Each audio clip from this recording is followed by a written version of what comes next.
कौवा और कोयल की इस कहानी में हमें ये बताया गया है कि कैसे कोयल ने चालाकी से कौवे का विश्वास जीता और उसके बाद उसे ही धोखा दे दिया। कौवा ने भी कोयल के जाल में फंसकर और उस पर आंख बंद करके विश्वास करने की कीमत अपनी जान गंवाकर चुकानी पड़ी। ये कहानी दूसरों पर खुद से ज्यादा भरोसा न करने की एक बेहतरीन सबक देती है।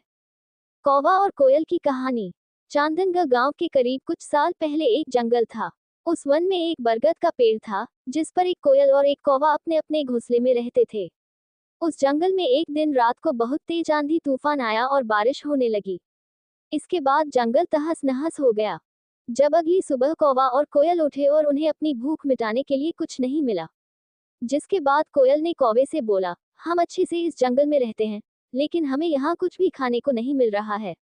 इसलिए क्यों न जब मैं अंडा दूं, तो तुम खा लेना, और जब तुम अंडा दोगे तो मैं उसे खाकर अपनी भूख मिटा लूंगी।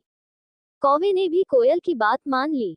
सबसे पहले कौवे ने अंडा दिया और उसे कोयल ने खाकर अपनी भूख मिटा ली। उसके बाद कोयल ने अंडा दिया।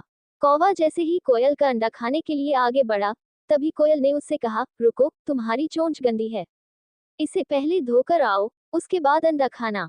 उसके बाद कौवा सीधे नदी के पास गया और नदी से कहा, तुम मुझे पानी दे दो, मैं अपनी चोंच धोकर कोयल का अंडा खाऊंगा।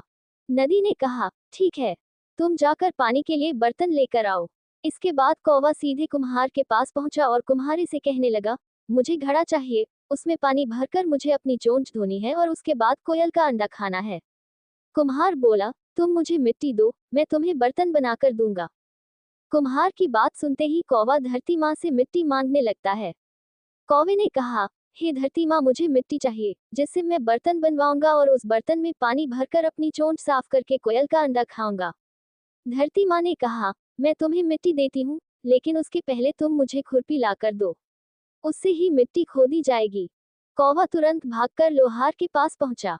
उसने लोहार से बोला, मुझे खुरपी चाहिए, जिससे मैं मिट्टी खोदकर कुम्हार को दूंगा और वह मेरे लिए बर्तन बनाएगा और उस बर्तन में पानी भरकर मैं अपनी चोंच साफ करूंगा, फिर कोयल का अंडा खाऊंगा। उसके बाद लोहार ने कौवे को गर्म खुरपी दे दी।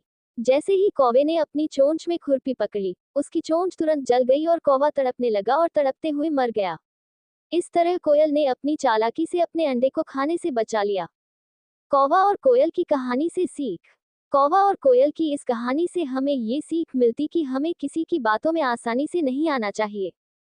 कौवा और कोयल की कहानी का कहानी प्रकार। ये कहानी नैतिक कहानियों के अंतर्गत आती है, जिसमें ये बताया गया है कि दूसरों पर आंख बंद करके भरोसा करने से खुद का ही नुकसान होता है। अक्सर पूछे जाने वाले प्रश्न। 1. कौवा और कोयल की नैतिक कहानी क्या है? कौवा और कोयल की कहानी से ये बात सामने आती है कि हमें कभी भी किसी पर इतना निर्भर भी नहीं हो जाना चाहिए कि दूसरा उसका फायदा उठाए और आपको नुकसान पहुंचा सके। 2. हमें दूसरों पर आंख बंद करके विश्वास क्यों नहीं करना चाहिए? ये सलाह हमेशा से सबको दी जाती है कि चाहे आपका कोई कितना भी करीबी क्यों न हो, हमें किसी पर भी आंख बंद करके विश्वास नहीं करना चाहिए, क्योंकि आप नहीं जानते कब कौन आपके पीठ पीछे आपको ही तकलीफ देने की योजना बना रहा हो। कौवा और कोयल की इस कहानी ने एक खास संदेश दिया है, जिसका जिक्र हम पहले भी कर चुके हैं। इस कहानी में ये बताया गया है कि कभी भी किसी और पर खुद से अधिक भरोसा नहीं करना चाहिए। ऐसा करने से आपको ही तकलीफ झेलनी पड़ सकती है और कभी कभी खुद की जान भी गंवा सकते हैं। हेलो फ्रेंड्स, आज का वीडियो यहीं तक है। आशा करता हूँ कि आप लोगों को यह वीडियो अच्छा लगा होगा। हमारे वीडियो को लाइक कीजिए, सब्सक्राइब कीजिए, शेयर कीजिए, कमेंट कीजिए। जय हिंद, जय भारत।